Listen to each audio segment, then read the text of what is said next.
अब मैं आपको बड़ी स्क्रीन पर नेताजी सुभाष चंद्र बोस की इसी आखिरी यात्रा के बारे में पूरी डिटेल्स आपको देना चाहता हूं। आप देखिए, आप में से ज्यादातर लोगों को पता नहीं होगा कि नेताजी सुभाष चंद्र बोस की आखिरी यात्रा कब थी, कहां थी और कैसे थी। नेताजी सुभाष चंद्र बोस उस समय अपने सहयोगियों के साथ थाईलैंड के बैंकॉक में थे और 17 अगस्त 1945 को वो बैंकॉक से साइगॉन के लिए रवाना हुए। यहां से आप देख पाएंगे 17 अगस्त 1945 बैंकॉक से रवाना हुए साइगॉन के लिए, थाईलैंड से रवाना हुए हैं वियतनाम के लिए। और यह तस्वीर उस समय की है जब वो 17 अगस्त को साइगॉन एयरपोर्ट पहुंचे थे। अभी आपको वो तस्वीर भी हम दिखाएंगे जिसे कहा जाता है कि ये उनकी आखिरी तस्वीर है। आपकी स्क्रीन पर जो आप देख रहे हैं, ऐसा माना जाता है कि ये नेताजी सुभाष चंद्र बोस की आखिरी तस्वीर है।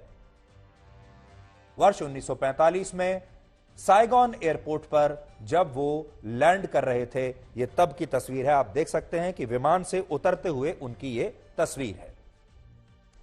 साइगॉन में जब उनके लिए किसी यात्री विमान का इंतजाम नहीं हो पाया तो उन्हें यह बताया गया कि अब उन्हें एक बॉम्बर प्लेन में सफर करना होगा, यानी एक मिलिट्री प्लेन में, एक फाइटर प्लेन में सफर करना होगा। और इस विमान में भी उनके साथ उनका कोई सहयोगी जा नहीं पाएगा, उन्हें अकेले जाना पड़ेगा क्योंकि ये एक बॉम्बर प्लेन था, क्योंकि विमान में उनके लिए सिर्फ एक ही सीट सुरक्षित थी। लेकिन नेताजी सुभाष चंद्र बोस ने आग्रह किया कि किसी भी तरह एक और सीट का प्रबंध किया जाए, क्योंकि वो अपने साथ आजाद हिंद फौज के कर्नल हबीबुर रहमान को लेकर जाना चाहते थे। और तब नेताजी की यह बात मान ली गई। बड़ी बात यह है कि इस विमान में एक पायलट और को पायलट के अलावा क्रू के तौर पर 4 वायु सैनिक ही सफर कर सकते थे, यानी 4 वायु सैनिक हो गए और एक पायलट और एक को पायलट। सिर्फ 6 लोग इस बॉम्बर प्लेन में सफर कर सकते थे। आप जानते हैं जो मिलिट्री प्लेन होते हैं, बॉम्बर प्लेन होते हैं, वो छोटे प्लेन होते हैं। और इस बॉम्बर प्लेन में जिसमें सिर्फ 6 लोग होने चाहिए थे, उसमें 11 से 12 लोगों को उस समय बैठा दिया गया था। इनमें 2 पायलट्स के अलावा इंपीरियल जापानीज आर्मी के एक lieutenant general, 2 lieutenant colonel, 1 major और 2 वायु सैनिक थे इस विमान में। यानी इस विमान में जापान की सेना के बहुत बड़े बड़े अफसर थे।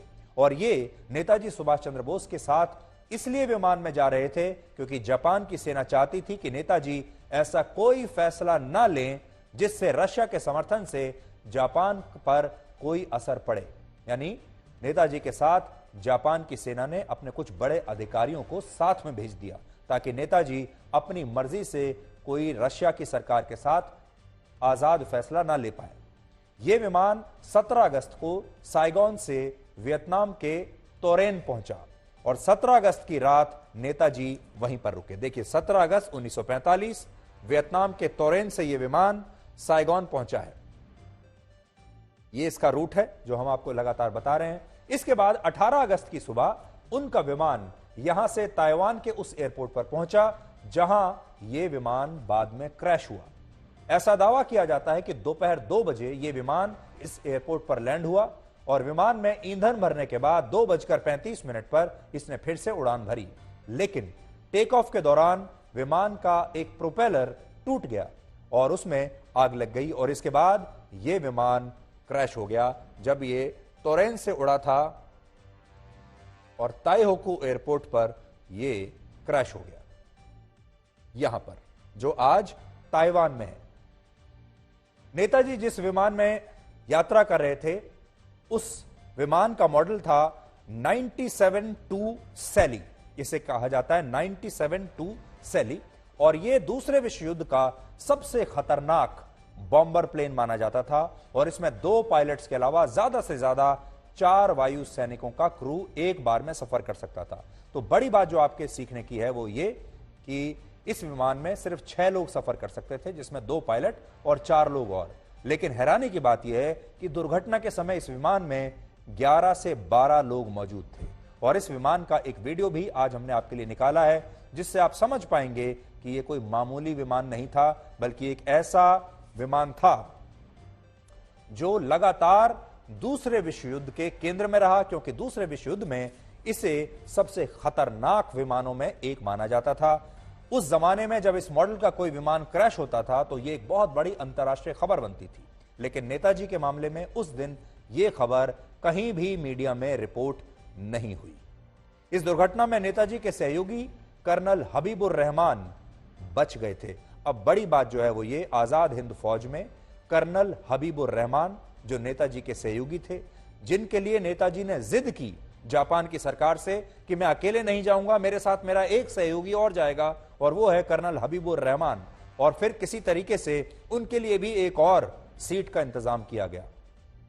ये कर्नल हबीबुर रहमान इस विमान दुर्घटना में बच गए थे और उन्होंने बाद में अलग अलग जांच कमेटियों को दिए अपने बयान में कहा कि नेताजी इस विमान में जहां पर बैठे हुए थे उनके ठीक ऊपर पेट्रोल की एक जेरी कैन रखी हुई थी और दुर्घटना के बाद इस कैन से सारा पेट्रोल नेताजी के ऊपर आकर गिर गया और प्लेन क्रैश के बाद जब नेताजी मलबे से बाहर निकलने की कोशिश कर रहे थे तब इसी पेट्रोल की वजह से उनके कपड़ों ने आग पकड़ ली और उनका शरीर जलने लगा।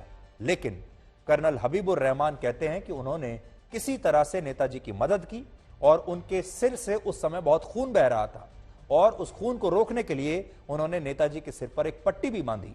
इस दौरान नेताजी सुभाष चंद्र बोस ने उनसे यह कहा कि वो शायद अब बच नहीं पाएंगे, लेकिन हबीबुर रहमान भारत लौटकर देश के लोगों को यह जरूर बताएं कि नेताजी ने आखिरी सांस तक देश को आजाद कराने के लिए लड़ाई लड़ी है।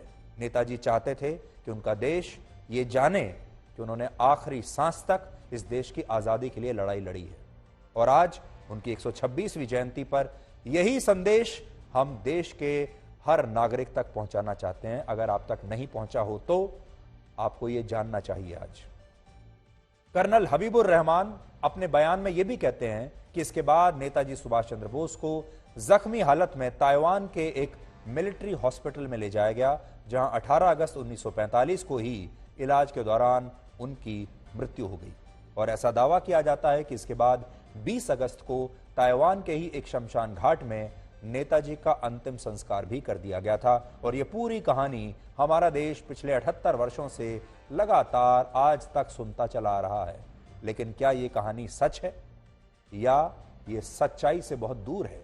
बड़ा रहस्य यही है।